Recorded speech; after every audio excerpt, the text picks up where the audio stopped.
ರಾಜಕಾರಣಿಗಳಿರೋದೇ ರಾಜಕಾರಣ ಮಾಡೋದಕ್ಕಲ್ವಾ? ಸ್ವಾಭಾವಿಕವಾಗಿ ಸದ್ಯದ ರಾಜಕಾರಣ ಮಾತನಾಡಿದ್ದೇವೆ. ಬೆಂಗಳೂರಿನಲ್ಲಿ ಗೃಹ ಸಚಿವ ಡಾಕ್ಟರ್ ಜಿ ಪರಮೇಶ್ವರ್ ಕೊಟ್ಟಿರುವಂತ ಹೇಳಿಕೆ ಇದು.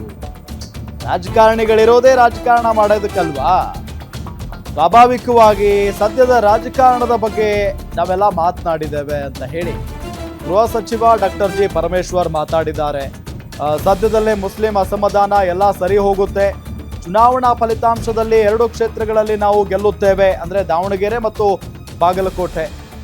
ಸೊ ಮುಖ್ಯಮಂತ್ರಿಗಳ ವಿಚಾರವನ್ನ ಚರ್ಚೆ ಮಾಡುವ ಅವಶ್ಯಕತೆ ಇಲ್ಲ. ಯಾರು ಏನೇ ಹೇಳಿದ್ರು ಹೈಕಮಾಂಡ್ ತೀರ್ಮಾನವೇ ಅಂತಿಮ. ಪ್ರತಿ ಬಾರಿ ಹಾದಿ ಬೀದಿಯಲ್ಲಿ ಮಾತನಾಡೋದು ಸರಿಯಲ್ಲ ಅಂತ ಡಾಕ್ಟರ್ ಜಿ ಪರಮೇಶ್ವರ್ ಸ್ಪಷ್ಟನೆಯನ್ನ ಕೊಟ್ಟಿದ್ದಾರೆ. ರಾಜಕಾರಣನೂ ಮಾತಾಡಿದ್ವಿ, ಅದರಲ್ಲೇನು ಮುಚ್ಚುಮರೆ ಏನಿದೆ? ರಾಜಕಾರಣನೂ ಪ್ರಸ್ತುತ ರಾಜಕಾರಣ ಮಾತಾಡ್ದು. ಬೆಂಗಾಲದಲ್ಲಿ ಏನಾಗ್ತಾ ಇದೆ, ಕೇರಳದಲ್ಲಿ ಏನಾಗ್ತಾ ಇದೆ, ಆಮೇಲೆ ತಮಿಳುನಾಡಲ್ಲಿ ನಮ್ಮ ಪಕ್ಷದ ಸ್ಥಿತಿಗತಿಗಳೇನು, ಆಮೇಲೆ ಕೇರಳದಲ್ಲಿ ಸರ್ಕಾರ ನಮ್ಮದು ಬರುತ್ತಾ ಬರಲ್ವಾ, ಇದನ್ನೆಲ್ಲ ವಿಶ್ಲೇಷಣೆ. ಇದು ಚುನಾವಣೆ ರಿಸಲ್ಟ್ಸ್ ಬರ್ತಾ ಇದೆ ಅನ್ನೋವಾಗ ನಾವು ಇದೆಲ್ಲ ಮಾತಾಡ್ಬೇಕಲ್ವಾ? ಅದೆಲ್ಲ ಮಾತಾಡಿದ್ರು. ರಾಜ್ಯದ ರಾಜಕಾರಣ ಹೆಚ್ಚೇನು ಮಾತಾಡಲಿಲ್ಲ. ಇಲ್ಲ, ರಾಜ್ಯದ ರಾಜಕಾರಣ ಹೆಚ್ಚೇನು ಮಾತಾಡ್ದು, ಆದರೆ ಹೆಚ್ಚೇನು ಮಾತಾಡಲಿಲ್ಲ. ಇದನ್ನೇ ಸ್ವಲ್ಪ ಹೆಚ್ಚು ವಿಶ್ಲೇಷಣೆ ಮಾಡಿದ್ರು.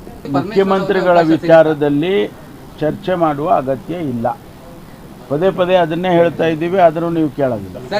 ನೋಡಿ, ಈಗ ನಾನು ಏನೇ ಇಲ್ಲಿ ಯಾರೇ ಏನೇ ಸ್ಟೇಟ್ಮೆಂಟ್ ಕೊಟ್ಟರು ಕೂಡ ಭಾಳ ಮುಖ್ಯವಾಗಿರ್ತಕ್ಕಂಥದ್ದು ಹೈಕಮಾಂಡಿನ ಏನು ತೀರ್ಮಾನ ಆಗೋವರೆಗೂ ನಾವು ಸುಮ್ಮನೆ ಬೀದಿನಲ್ಲಿ ನಾವು ಮಾತಾಡ್ಕೊಂಡಿದ್ರೆ ಏನು ಬರುತ್ತೆ?